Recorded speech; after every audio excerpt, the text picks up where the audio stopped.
Hello everyone, my name is Angela.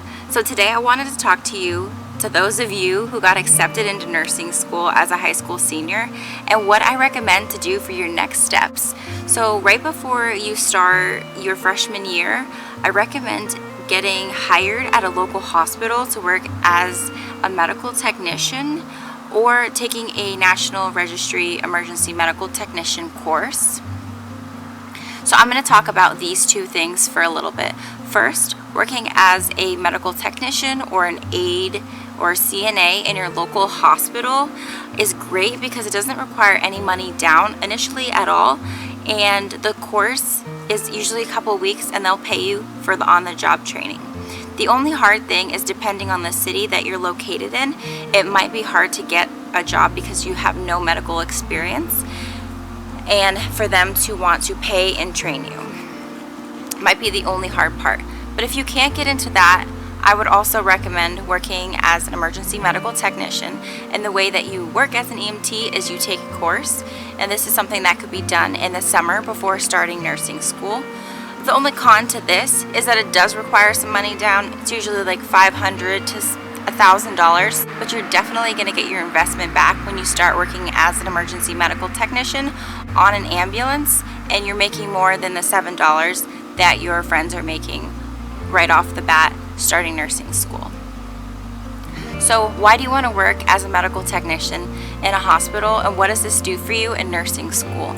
So if you already freshman year are working as an aide, you're going to be per diem because your primary focus during nursing school is going to be to get the good grades that you can, be involved, make friends, and also gain that experience.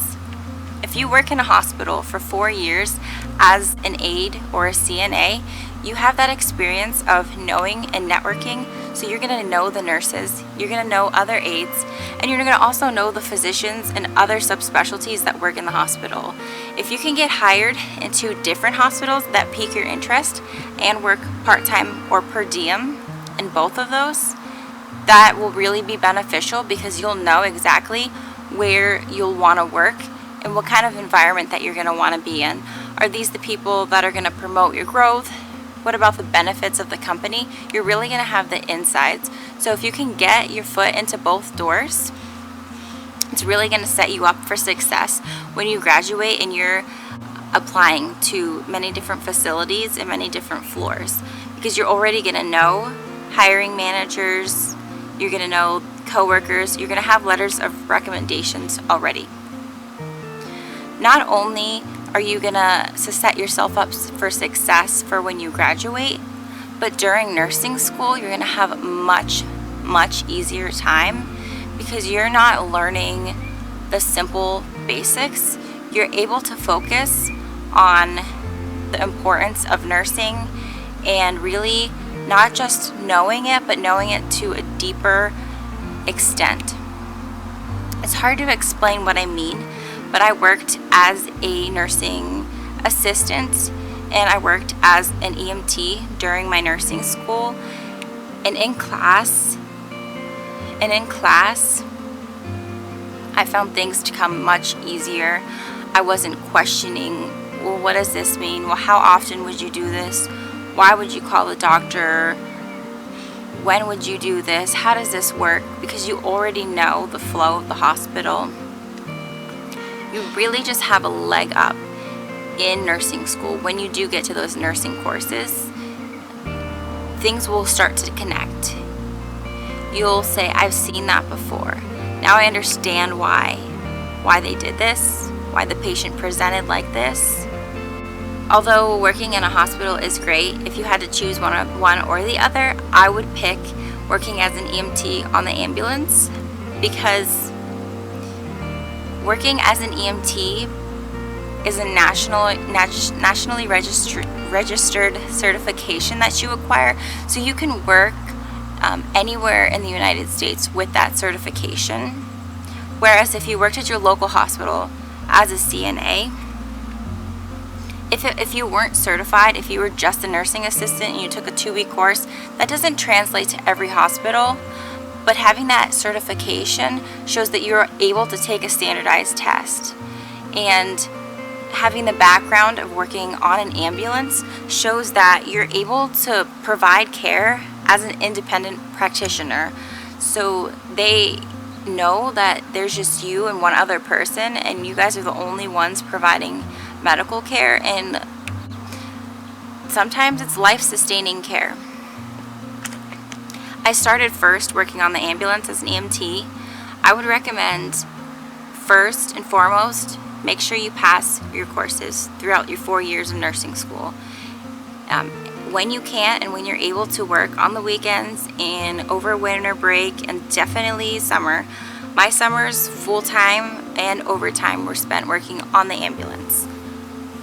The more hours that you acquire working on an ambulance, being independent, knowing it's just you and your partner, knowing that you have to know your stuff, provides such a sense of confidence that going into school, you know that you're able to do this because this is what you do on the weekends. You understand what you do and why you do it, and now you're really just getting the theory behind it. Something else that I wanted to talk about while you're in nursing school is, of course, the big topic, finances. So you can choose to work as a bartender or a waitress, make cash, make great money every night. But if you take that other route and you work as an EMT or a nursing assistant, you're only beefing up your resume, you're only networking more, you're not making as much as you could by doing a service industry job. But in the end, when you graduate as a nurse, you're gonna have all those years of experience and stories that is gonna only help you in interviews. There's so many times that I've been on the news for mass casualties, winter storms, shootings. You're getting yourself that exposure to say, hey, this is what I've done. This is, I've been on mass casualties. I've been on shootings and stabbings and some scary situations. And I know how the care that EMTs and medics provide on the outside, how important that is to the care that we provide here in the hospital, such as in the ICU. So I want to take my care from the ambulance, from outside of the hospital, and continue to take care of that patient in the ICU. And that's a great story of why you should work in the ICU, because you really understand all that's involved.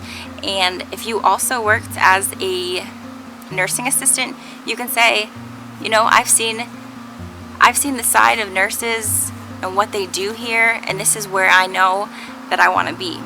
The reason that I want to talk about what you should do while you're in nursing school is because, especially nowadays, there's a hiring freeze for nurses. It's really competitive, and especially I feel like it's going to be a temporary competitiveness, but depending on the area and the state that you want to work in, competitiveness for jobs is going to definitely vary. So I recently moved to Las Vegas, and I have a great resume. My resume is one that I'm trying to advocate for everyone else to get. It took me 2 months to get a job here in Las Vegas, and I was so confused as why it was so hard. But everybody's looking for a job. You have new grads, you have people that were recently laid off, and you have very decent wages here. So your market is more saturated than somewhere else. So it took me 2 months, but I did get those jobs that I was looking for and that I was waiting for, and I put it to all. So in conclusion, I just wanted to say thank you, and if you have any questions, leave them down.